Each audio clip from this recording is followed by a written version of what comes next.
Aloha. Hi, everybody. It is Rasha, and this is my gastric sleeve surgery blog. It is April 30th, 2015, and I am just a few days post 2 years post surgery.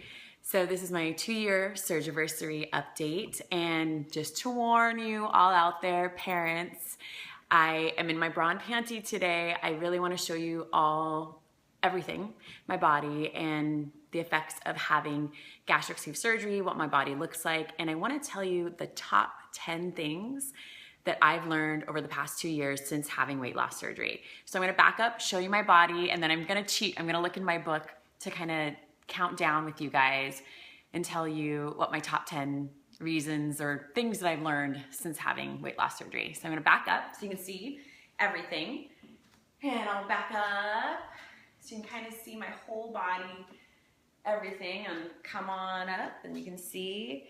So I'm very lucky. I don't have a whole lot of loose skin, and I think that is in part because of my genes, my genetics, and my amazing personal trainer, Marta, that I had for the first 18 months post-surgery. And I think I've just kind of done the work, and I'm very lucky to be in this body. It's not perfect, but it is perfectly mine, and I am very happy with it. So let's get started with my top 10 things that I've learned since having gastric sleeve surgery back in April of 2013. So let's start off.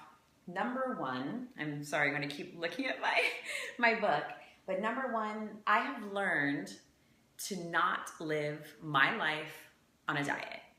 So I'm sure as many of you have yo-yoed up and down with my weight my entire life. I have been a curvy, bigger girl from the time I think I was like 7. I mean, I have some pictures of myself as a kid being skinny, but like 7 years old started, and I mean, I have just I've been a big girl, and especially growing up in Hawaii, I was 10 times bigger than everybody else, not only in height, but in weight. So this time around, I mean, I've done South Beach. I was on The Biggest Loser on national television, for crying out loud. I've done the Atkins diet. I've done the Master Cleanse. I've done it all.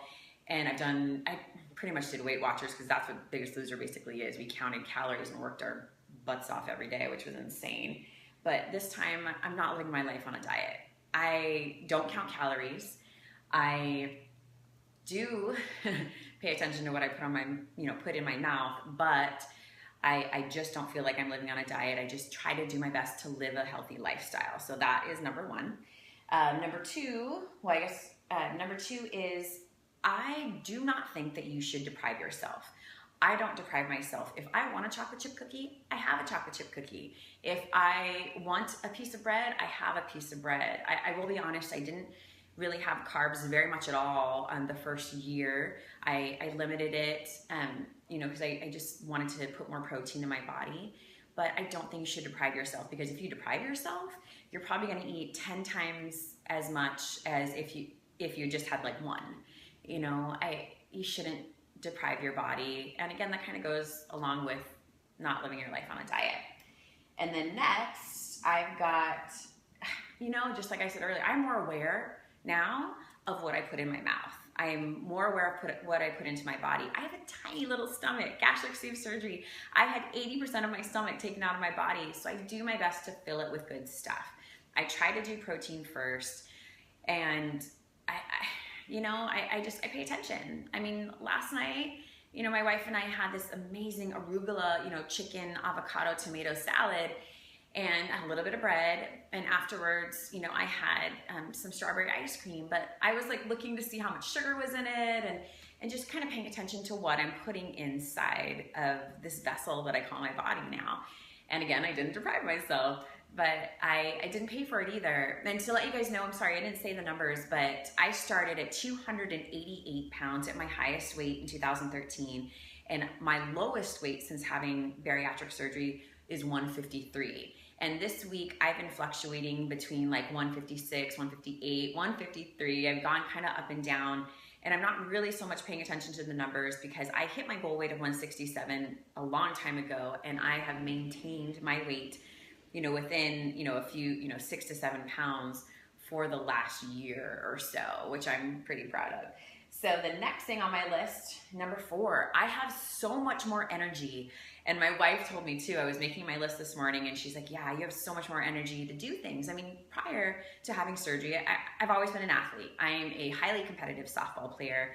But I mean, I need a runner once I hit first base, you know? I couldn't really get my body moving and I was lazy. I mean, softball, I could play in my sleep. I can dive after balls and play defense like nobody's business, but comes to offense, you know, I hit the ball as hard as I can and I would get a runner, and that's changed. I have so much more energy. I actually run in the gym now, which is insane. I'm not a runner, and I have more energy. I want to do more things. I want to get up and go and be outside, and I move every single day. And I'm sorry this is going to be a long vlog today, but if you want to tune in, you totally can. And if not, come back later and watch it. Anyway, all right, so after that, after more energy, I've got number 5. I enjoy food so much more now. I dream about food. I find different ways to make it more flavorful. And I don't deprive myself. I do cook with butter for a little bit of flavor. I cook with coconut oil. I try to do things that I don't feel like I'm missing out on anything. And there's nothing that I can't eat. Now, having had gastric sleeve surgery, in the very beginning, as many of you know, like I got sick only a handful of times, and normally it was from pineapple, and I think it was just a little too sweet and a little too acidic for me, but I can eat it now and I'm okay. But the second that I start to feel not so hot, I pull back and I don't eat that anymore.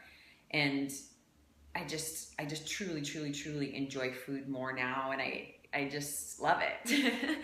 Okay, so that's number 5. Number 6, I have learned since having weight loss surgery to love my body even more. So I was very body positive and actually had some people not very happy with the fact that I was having weight loss surgery because I was so body positive at, you know, close to 300 pounds.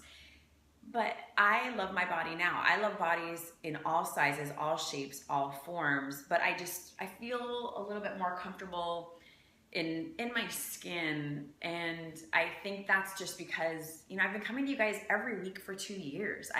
I see my body on camera, and I know what I look like naked, and I'm happy with it. I mean, it's not perfect, but I just know that it's just given me a much, you know, more inner confidence and just feeling beautiful at every step of the way. I mean, I would have stood here in my bra and panties at 288 pounds. I've done nude shoots from being a plus size model at that size, and I still felt beautiful. It just gave me a lot more confidence and made me fall more in love with my own body. And I've learned to love myself a lot more. All right, and that's number 6. Number 7, we're almost to number 10. Number 7, going along the body positive, I feel like I have more confidence now. I know a lot of people have always thought that I had a lot of confidence, and I have. I mean, I've always felt beautiful, and I know that comes from the inside out. But I care less about what haters think now. I mean, I had chat rooms dedicated to hating me when I was on The Biggest Loser, and people saying nasty things, and I would cry. And like when TMZ broke the story that I was gay and marrying my wife, which is funny because I came out a year earlier on the cover of Scorch magazine, but whatever. And they said really horrific things about me and my wife, and I think I can attribute that to my wife and having weight loss surgery, because it's just made me care less about what the haters think. Putting yourself out on a public platform every week, you get used to people, you know, you've got some people that put a like, some people that put don't like. I've gotten much more positive response than I have gotten negative. However, I think it's made my skin a lot thicker, and it's made me realize not everyone is gonna love you, and that's okay. I'm talking to you, to the one person that I can inspire and make you feel better about yourselves. That totally blows every other negative comment and mean thing I've heard about myself away, because I know that I'm affecting someone, at least one person, in a positive way. So it makes me more confident and not caring about the haters. And then I've got number 8, we're in the home stretch. So many of you know I have been a plus size model since 2003. It is now 2015, and at the end of 2014, I was fired from a very big runway show that absolutely broke my heart. And it's truly, I think, because I lost my identity. I have been a plus size model for as long as I can remember, and I had to shed the plus size. I had to drop the plus, and I am just a model. And I'm not just a model. I should take that back. I am so much more than that. But it made me so much more passionate about life, about my wife and I launching our clothing line, Dapper D, because we are not the fashion industry standard. We are not the norm, but we are still beautiful. I'm still beautiful, whether I'm a plus size model or just a beautiful person.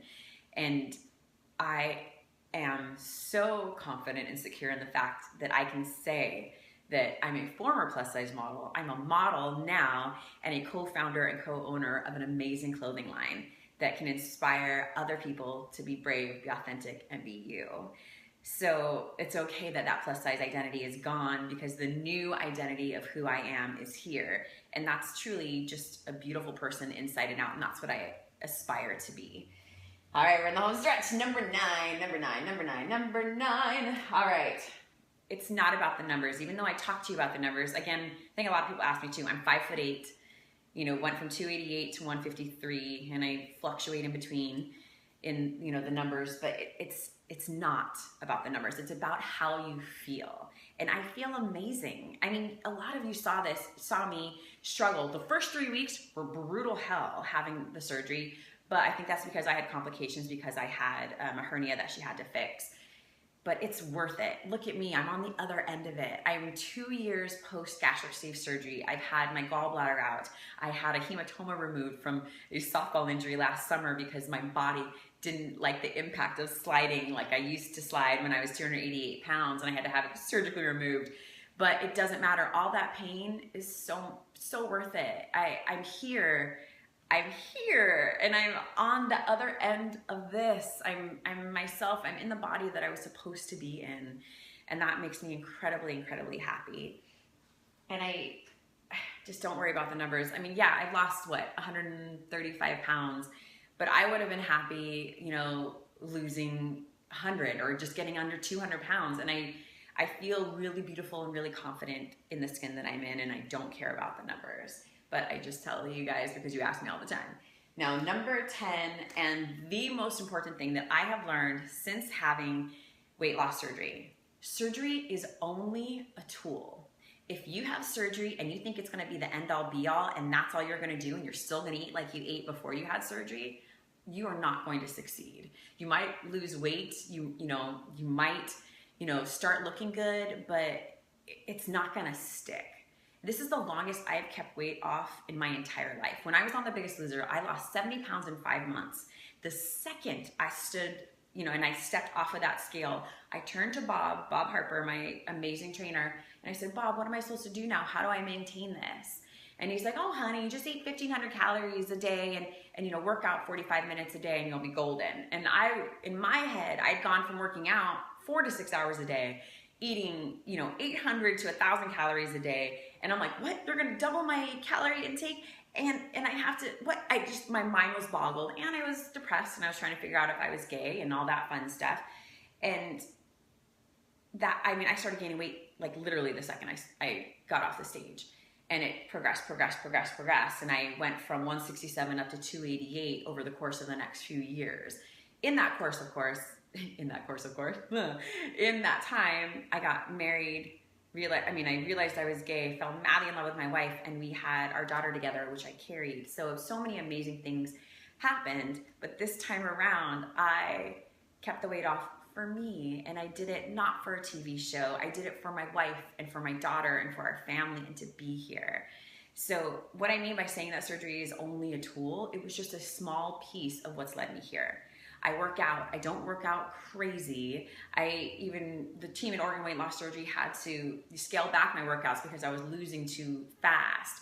And now, the surgery is part of the tool that goes with exercising. And what I mean by exercising, you don't have to be an insane person like me and hire a personal trainer and work out insane amounts of times a week or do boot camps at 5:45 in the morning. You can just walk. You can just move. Whatever you can do is better than what you were doing before and sitting on the couch.